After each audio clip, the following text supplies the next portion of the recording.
गैर मुस्लिम ममालिक में पेश आने वाले मसाइल में से एक मसला है कि बहुत सी मुसलमान औरतें कस्ब माश के लिए या तालीम हासिल करने के लिए तन्हा इन मुस्लिम या गैर मुस्लिम ममालिक का सफ़र करती हैं।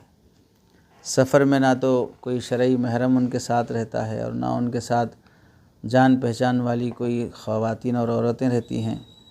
चूँकि लड़कियां पढ़ी लिखी हैं, एयरपोर्ट में आना जाना और फिर टिकट लेना और वहाँ से इमिग्रेशन वगैरह कराना सब जानती हैं, तो इसलिए लड़की तन्हा अमेरिका चले जाती है, तन्हा लंदन जर्मन चले जाती है।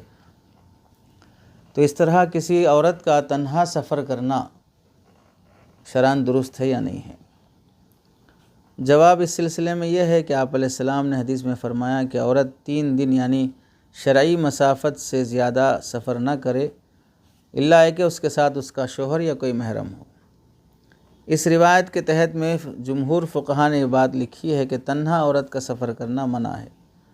हत्ता कि इस रिवायत से इस्तेदलाल करते हुए फ़ुक़हा ने यहाँ तक लिखा है फ़र्ज़ हज के लिए भी शरई महरम के बग़ैर सफ़र करना जायज़ नहीं है।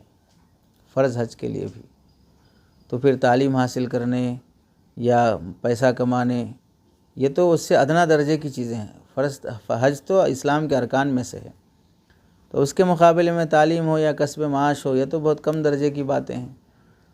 जिन मुसलमान औरतों को ज़रूरत ही नहीं है, जिनकी यानी पैसा कमाने के लिए मुल्क छोड़ के जाना, पढ़ने के लिए मुल्क छोड़ के जाना, क्या ज़रूरत है औरत को? उसके लिए ऊपर कमाने की ज़िम्मेदारी कहाँ से है? बाप उसकी कफ़ालत कर लेगा जब शादी नहीं है, शादी हो गई तो शोहर देख लेगा, और उम्र ढल गई तो बच्चे देख लेंगे, भाई देखेगा। तो अल्लाह ने मर्दों पे रखी है, तो औरत को इसकी इजाज़त कैसे दी जाएगी कमाने के लिए वो मुल्क छोड़ के जाए? तालीम की खातिर ऐसी कौन सी तालीम है कि जो मुल्क में नहीं हो सकती औरत की, जिसका हासिल करना फ़र्ज़ है दूसरे मुल्क में जाके? हज की तरह फ़र्ज़ हो, हज की तरह फ़र्ज़ हो तो हज भी फ़र्ज़ नहीं होता बग़ैर महरम के, तो तालीम कौन सी फ़र्ज़ हो जाएगी बग़ैर महरम के वो सफ़र शरई कर सके? तो इस वास्ते इसकी इजाज़त नहीं रहेगी बग़ैर महरम के किसी भी मुल्क का सफ़र करना औरत के लिए।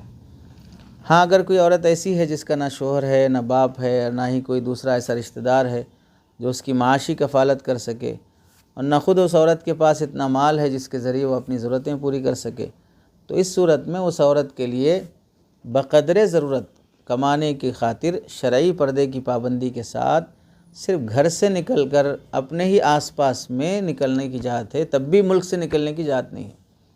इसलिए कि घर से निकलना कमाने की खातिर, और कमाना मुल्क में हो जा सकता है, और वो कौन सी कमाई जो बाहर मुल्क में होती यहाँ नहीं होती, वैसी कौन सी कमाई है?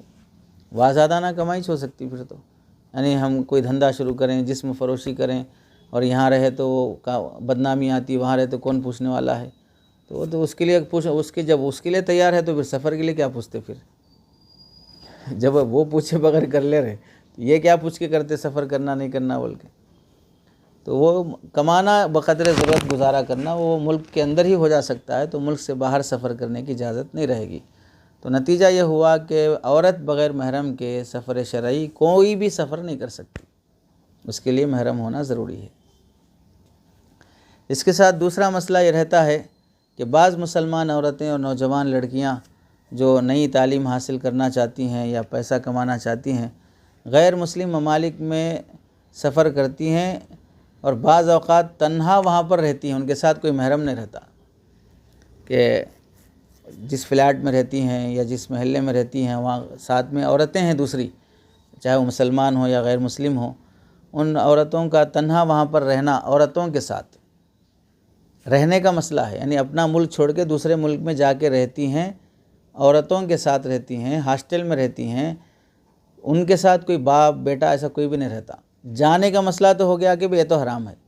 अब चलें, ये औरतें चली गई हैं किसी महरम के साथ, बाप के साथ, भाई के साथ, वो छोड़ के आ गया, अब अकेली बेटी वहाँ पर है, अकेली बीवी वहाँ पर है, अकेली बहन वहाँ पर है, तो सफ़र करने का मसला तो नहीं है, अजनबी मुल्क में बग़ैर महरम के मुक़ीम रहने का मसला है। इसका क्या हुक्म है? तो इस सिलसिले में ये हज़रत ये लिखते हैं कि एक मुसलमान औरत के लिए हुसूल माश के लिए या हुसूल तालीम के लिए महरम के बग़ैर तन्हा गैर मुस्लिम मुल्क का सफ़र करना जायज़ नहीं है। इसी तरह क़ियाम करना भी जायज़ नहीं है। तो मतलब क्या हुआ कि महरम ले जाके छोड़ के आए तो भी क़ियाम का मसला हो जाता। तो अगर किसी औरत ने महरम के साथ किसी गैर मुस्लिम मुल्क का सफ़र किया, वहाँ रिहाइश पजीर होकर उसको अपना वतन बना लिया, फिर या तो उस औरत का महरम वहाँ इंतकाल हो गया या किसी वजह से वो महरम वहाँ से सफ़र करके किसी और जगह चला गया, अब वो औरत वहाँ पर तन्हा रह गई हो, तो इस सूरत में उस औरत के लिए वहाँ तन्हा क़ियाम करने में हरज नहीं है, बशर्ते कि औरत वहाँ पर रहकर शरई पर्दे की पाबंदी कर सकती हो। तो इसका मतलब ऐसा होगा कि यहाँ से जाते हुए महरम के साथ गई, शोहर के साथ गई, और मियाँ बीवी दोनों उस मुल्क में रह रहे हैं, इत्तेफाक से शोहर इंतकाल हो गया, तो उसको वहाँ से आने के लिए भी तो महरम होना ना, महरम नहीं है उसके साथ, तो वो औरत वहीं रहकर जॉब करके गुजारा करके अपना घर चला ले सकती है और वो भी वहीं इंतकाल हो जाएगी, तो उस औरत के लिए वहाँ पर रहने की इजाज़त रहेगी। या किसी वजह से शोहर तलाक़ दे दिया तो वहीं इद्दत गुजार ली है, उसके बाद अपने घर में वो रहने लगी, चूँकि वहाँ से वापस आने के लिए महरम नहीं है ना, अब शोहर तो तलाक़ दे के नया बन गया, अजनबी बन गया हो, तो वहीं रह के वो गुजारा कर ले रहे, तो उसके लिए इजाज़त रहेगी। कोई महरम नहीं है और ना किसी महरम के साथ रहती है, तन्हा महरम ले जाके छोड़ दे के आ गया और वो अकेली लड़की है या बहन या औरत है, बीवी है, वो वहाँ पर जॉब करके या पढ़ के गुजारा कर रही है, तो उसके लिए इजाज़त नहीं रहेगी। शरीयत में इसकी इजाज़त नहीं है।